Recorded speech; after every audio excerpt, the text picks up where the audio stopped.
Hello student, welcome to my channel science doubt. आज की इस वीडियो में हम करेंगे refraction of light through a glass prism. तो सबसे पहले जानिए कि प्रिज्म क्या होता है।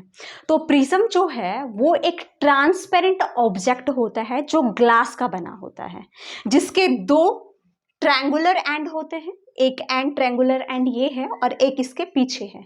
तो ये जो है ट्रांसपेरेंट ऑब्जेक्ट है जो कि ग्लास का बना होता है, जिसके दो ट्रायंगुलर एंड हैं और तीन रेक्टेंगुलर फेस है। एक रेक्टेंगुलर फेस ये है, एक रेक्टेंगुलर फेस ये है और एक इसके नीचे है।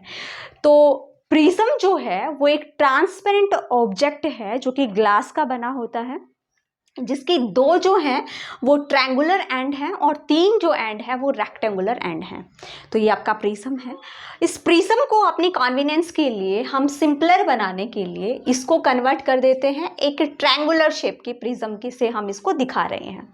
ठीक है, अपनी सिंप्लीफाई करने के लिए प्रिज्म को हमने इसको ट्रायंगुलर शेप में हम दिखा रहे हैं। PQR एक प्रिज्म है, ग्लास प्रिज्म है।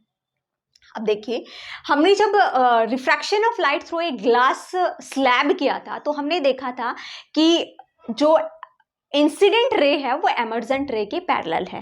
देखो हमने क्या देखा था, एक ग्लास स्लैब हमने लिया था और उसके अंदर से हमने क्या करवाया था, रिफ्रैक्शन करवाया था लाइट का।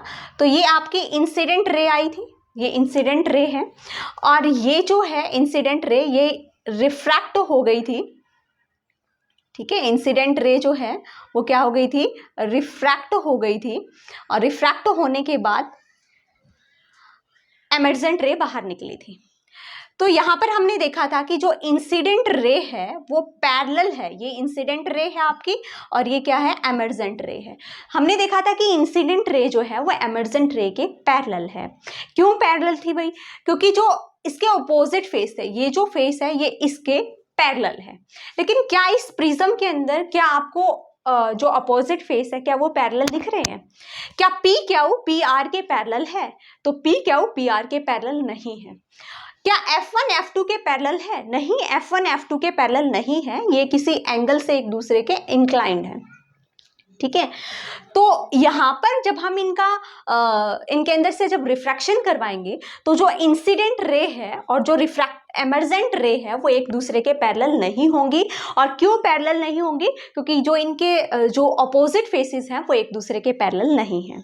अब देखिए, ये हमने एक PQR एक ग्लास प्रिज्म ली है। इस ग्लास प्रिज्म के अंदर हमने AB एक इंसिडेंट रे डाली है, एक लाइट रे डाली है, इंसिडेंट रे। ठीक है, फेस PQ के ऊपर, ग्लास प्रिज्म के PQ फेस के ऊपर हमने एक लाइट रे इंसिडेंट की है जिसे हम कहेंगे इंसिडेंट रे। तो इंसिडेंट रे जब PQ फेस के ऊपर गिरेगी तो क्या होगा, यहाँ पर जो मीडियम है वो एयर है और यहाँ पर जो मीडियम है वो क्या है, ग्लास है। ये ग्लास है और ये बाहर क्या है, एयर है। तो एयर जो है वो रेयरर मीडियम होता है और जो ग्लास है वो कैसा मीडियम होता है, डेंसर मीडियम में है। तो जब हमने रिफ्रैक्शन ऑफ लाइट पढ़ा था तो हमने देखा था कि जब लाइट रे जो है वो रेयरर मीडियम से डेंसर मीडियम में आती है तो बेंट करती है टुवर्ड्स द नॉर्मल। तो जो इंसिडेंट रे है जब रिफ्रैक्ट हुई तो ये जो लाइट रे है ये बेंट हुई टुवर्ड्स द नॉर्मल। बेंट होने के बाद ये जो हमारी रे है ये रिफ्रैक्टेड रे है, बेंट हुई। बेंट होने के बाद अब देखिए यहाँ पर ग्लास मीडियम है, अब जो बाहर निकलेगी तो यहाँ पर एयर मीडियम है और आपको पता है एयर जो है वो रेयरर मीडियम है और ग्लास जो है वो डेंसर मीडियम है। तो जब लाइट रे डेंसर मीडियम से रेयरर मीडियम में जाएगी तो आपको पता है कि वो बेंट करेगी अवे फ्रॉम द नॉर्मल। तो ये आपका नॉर्मल है, ये नॉर्मल से अवे बेंट की है। ठीक है, तो ये आपकी आ गई एमर्जेंट रे। ठीक है, तो इंसिडेंट रे AB गिरी PQ फेस के ऊपर, प्रिज्म के PQ फेस के ऊपर AB इंसिडेंट रे गिरी, ये रिफ्रैक्ट हो गई, BC रिफ्रैक्ट हो गई। BC जो है वो रिफ्रैक्टेड रे है। अब रिफ्रैक्ट होने के बाद ये जो रे है वो फिर से बाहर निकलती है, दूसरे मीडियम में आती है, रिफ्रैक्ट होती है और जो बाहर निकलती है उसे हम कहते हैं एमर्जेंट रे। अब हम क्या करते हैं, अब हम देखते हैं कि जो इंसिडेंट रे है उसको हम आगे की फॉरवर्ड डायरेक्शन के अंदर हम लेके जाते हैं, इसको पॉइंटेड करते हैं, फॉरवर्ड डायरेक्शन में बढ़ाते हैं। तो हमने कर दिया B से E की तरफ हम लेके गए, A से B, B से E, ये तो इंसिडेंट रे थी, हमने इसको पॉइंटेडली आगे बढ़ा दिया। अब हमने क्या किया, एमर्जेंट रे है उसको बैकवर्ड डायरेक्शन में हमने पीछे की तरफ बढ़ा दिया, और दोनों ही रे एक दूसरे से मिलती हैं पॉइंट O के ऊपर। जो पॉइंट O है वो देखिए क्या है, पॉइंट O जो है वो आपको बताता है एंगल ऑफ डेविएशन। जो एंगल है, एंगल EOD, ये जो एंगल है एंगल EOD, ये आपको बताता है एंगल ऑफ डेविएशन। क्या होता है एंगल ऑफ डेविएशन?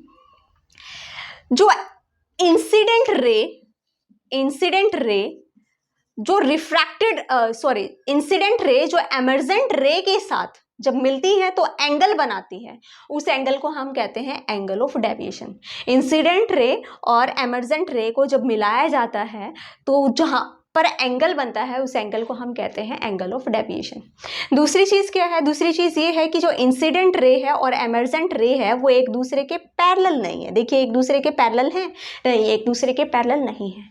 तो जब हम ग्लास प्रिज्म से रिफ्रैक्शन करवाते हैं लाइट का, तो इंसिडेंट रे और एमर्जेंट रे एक दूसरे के पैरेलल नहीं होते।